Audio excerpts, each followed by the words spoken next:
Hello guys, ഞാനിവിടെ നിങ്ങളുമായി പങ്കുവെക്കാൻ പോകുന്ന വിഷയം പറമ്പിൽ എങ്ങനെയാണ് കവുങ്ങ് തൈ നടേണ്ടത് എന്നതാകുന്നു. സാധാരണ രീതിയിൽ രണ്ട് ഭൂമിയിലാണ് തൈ നടുന്നത്. ഒന്ന് പാടത്ത്, ഒന്ന് പറമ്പിൽ. പാടത്ത് എന്ന് പറഞ്ഞു കഴിഞ്ഞാൽ വയലിൽ പ്രധാനമായും കള്ളി വെട്ടി JCBയോടോ അല്ലെങ്കിൽ വാഴക്കള്ളിയുള്ള വാഴക്കള്ളിയുമലോ ആണ് തൈ വെക്കേണ്ടത്. അവിടെ തൈ പൊന്തിച്ച് വെക്കണം, കുഴി കുത്തി ഒരിക്കലും വെക്കരുത്. പക്ഷേ പറമ്പിൽ എങ്ങനെയാണ് തൈ വെക്കേണ്ടത്, അതും പ്രധാനമായും ഈ കൂടത്തൈ എങ്ങനെ വെക്കേണ്ടത് എന്ന് നമുക്ക് നോക്കാം. അതിനാദ്യമായി 2 അടി താഴ്ചയുള്ള കുഴി കുത്തുക. ഒരു 2 അടി വ്യാസമുള്ള 2 അടി താഴ്ചയുള്ള കുഴി കുത്തുക. അതിനുശേഷം ഇതുപോലെയുള്ള കരുത്തുള്ള നല്ല ഒരു വർഷം പഴക്കമുള്ള മുട്ടുതൈ വെക്കുന്നതാണ് ഏറ്റവും നല്ലത്. 1 വർഷം പഴക്കമുള്ള തൈ നിങ്ങൾ സെലക്ട് ചെയ്തിട്ട് നല്ല തൈ നോക്കി വാങ്ങുക. അതിനുശേഷം നിങ്ങൾ ചെയ്യേണ്ടത് ചാണകപ്പൊടി അടിയിലിടുക. ചാണകപ്പൊടി അടിയിലിട്ടതിന് ശേഷം ഇതുപോലെ ബ്ലേഡ് കൊണ്ട് തൈ കവറിൽ നിന്നും മാറ്റുക. ഒരിക്കലും വേര് പൊട്ടരുത്. വേര് പൊട്ടാതെ വളരെ സൂക്ഷ്മമായി നിങ്ങൾ കൈകാര്യം ചെയ്യണം. അതുകൊണ്ട് തൈ സെലക്ട് ചെയ്യുന്ന സമയത്ത് നല്ലവണ്ണം നല്ല തൈ നോക്കി സെലക്ട് ചെയ്യുക.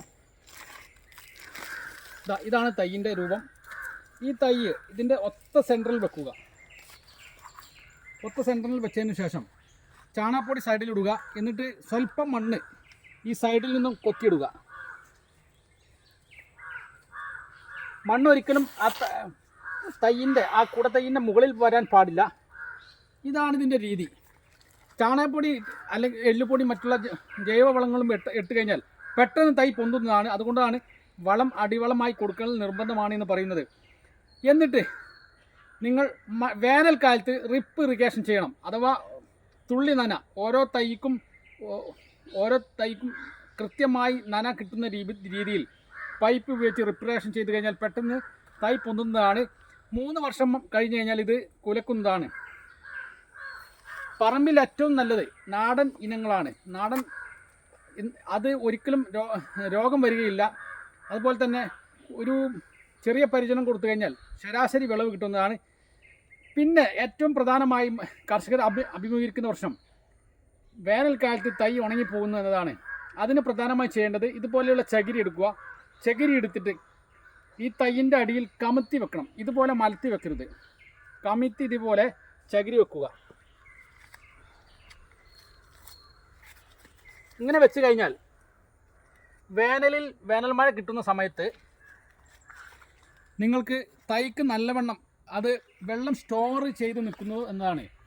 വേനൽ മഴ 1 മാസം കൂടുമ്പോൾ പെയ്യുന്ന മഴ ഇതുപോലെ ചകിരി നിരത്തി വെച്ച് കഴിഞ്ഞാൽ അതിൽ വെള്ളം ശേഖരിച്ച് വെക്കും. തൽഫലമായി ഇതിനാവശ്യമായ വെള്ളം ആ ചകിരിയിൽ തന്നെ സ്റ്റോറേജ് ചെയ്യുമെന്നതാണ് ഇതിൻ്റെ പ്രത്യേകത.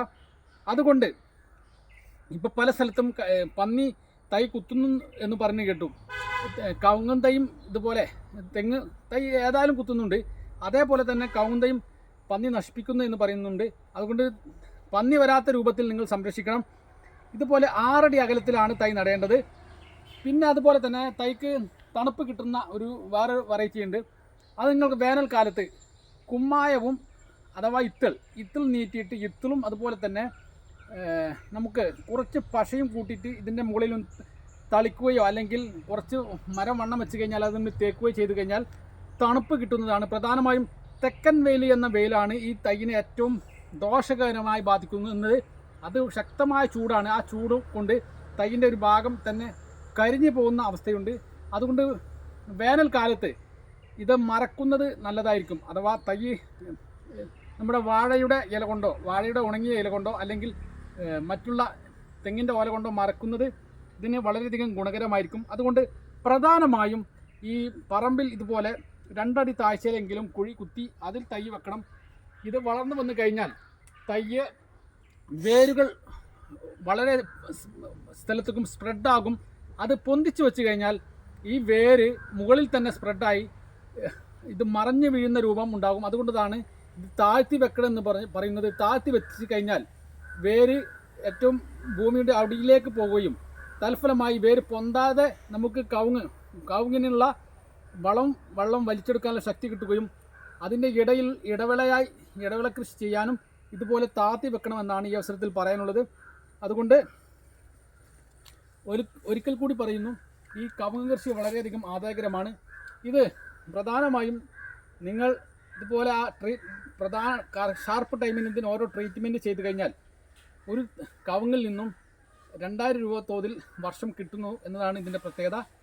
ഏറ്റവും കൂടുതൽ കവുങ്ങ് ഇപ്പോഴും രോഗമില്ലാത്ത, മാളില്ലാത്ത, മഞ്ഞളിപ്പില്ലാത്ത കവുങ്ങത്തോട്ടം കാണണമെങ്കിൽ ഗൂഡല്ലൂർ വഴിക്ക് പോയാൽ മതി. അവിടെ വളരെ ശക്തമായ കവുങ്ങത്തോട്ടമുണ്ട്. വളരെ ഒരു കവുങ്ങിൽ തന്നെ 12 കുല വരെ കിട്ടുന്ന കവുങ്ങത്തോട്ടം അവിടെയുണ്ട്. നിങ്ങൾക്ക് ഗൂഡല്ലൂർ വഴിക്ക് പോയി കഴിഞ്ഞാൽ നിങ്ങൾക്ക് അത് സന്ദർശിക്കാവുന്നതാണ്.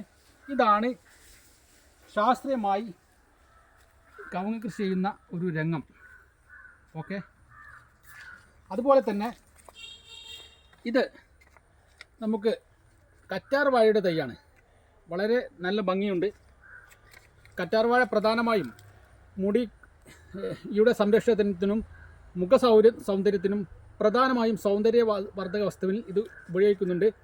ഇതിൻ്റെ തണ്ടിൽ നിന്നുള്ള ഈ കൊഴുത്ത ദ്രാവകമാണ് ഈ കറ്റാർ വാഴയുടെ മരുന്നായി ഉപയോഗിക്കുന്നത്. ഇത് പ്രധാനമായും മുടിയുടെ അഴകിനും മുടി വളർച്ചയ്ക്കും പ്രധാനമാണ് ഈ കറ്റാർ വാഴയുടെ ഈ തണ്ട്. അതുകൊണ്ട് തന്നെ വീട്ടിൽ കുറച്ച് കറ്റാർ വാഴയുടെ തൈ വെച്ച് പിടിപ്പിച്ചാൽ അത് പടർന്ന് പന്തലിച്ച് കൂടുതൽ സ്ഥലത്തേക്ക് വ്യാപിച്ച് നല്ല ശക്തമായ കറ്റാർ വാഴ കൃഷി നിങ്ങൾക്ക് ഉണ്ടാക്കാമെന്നാണ് ഇതിൻ്റെ പ്രത്യേകത. ഇത് 30 രൂപയാണ് ഇതിൻ്റെ വില. ഇതാണ് ഇതിൻ്റെ രൂപഭംഗി. ഒരു കടലിലുള്ള ഒരു നീരാളിയുടെ പോലെ ആണ് ഇതിൻ്റെ ഷേപ്പ്. ഓക്കെ.